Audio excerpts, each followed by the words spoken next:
So I'm Dr. Rakesh Garg. I will be talking about missing data for clinical trials for this eCourse of ISCCM, which is again a very important session when you conduct a research. Because when we conduct a research, we say the data is the most important aspect. But if some data is missing from that collected data, the outcome may not be as reliable as if the data was not collected. And the data, missing data means any data, any collection of data which is supposed to be collected during the course of study as defined in the protocol. If they are missing, it is called missing data. But in spite of the best efforts, whatever we do, especially in follow-up clinical trials, there would be occurrence of missing data which can happen, and that needs to be taken care during the process itself so that the chances of missing data is reduced. And in case it happens, we need to plan something before itself so that they can be taken care of during the analysis and its interpretation, so that an appropriate interpretation of the collected information can be given to the readers. When we say the data, we do a lot of things that avoids bias into a study, and one of the very important aspect is the randomization. So the randomization which ensures balancing known and unknown factors or bias factors is one of the essential component. But when we say missing data, this missing data can hamper the basic principle of randomization itself.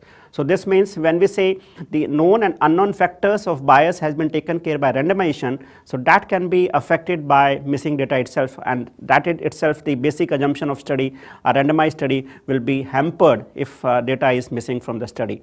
And this can create a lot of bias and increase in type 1 error, which we don't expect from our study. The power of the study also weakens, so we are not able to conclusively say some outcome which has been done from the study itself.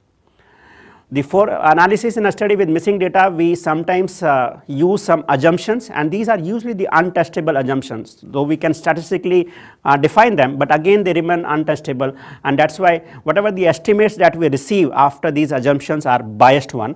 And some popular analysis with missing data gets biased standard errors.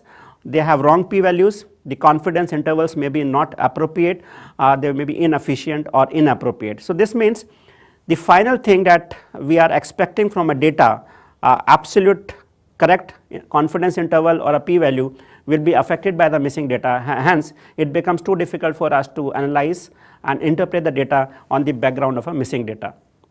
And that is the reason when we report certain randomized controlled trials, they have made it mandatory that a consort flow chart which incorporates that how many patients has been recruited, how many have missing information in between, and how many have been analyzed from the point of missing data. It becomes mandatory so that the readers can understand that this much is the quantum of missing data, and hence the interpretation